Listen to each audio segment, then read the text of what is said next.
Ayan, magluto tayo ng sitaw kalabasa na may gata. Ayan.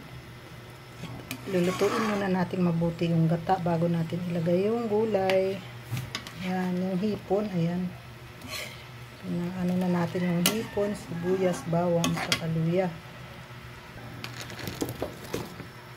Ayan, ilagay na natin yung ating sitaw kalabasa. Ayan.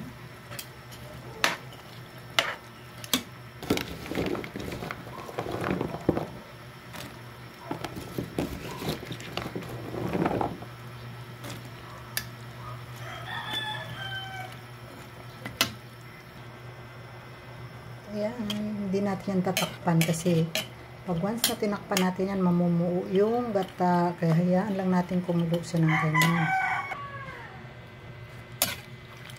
Ayan, at luto na nga siya. Ayan, luto ng ating gulay na may gata.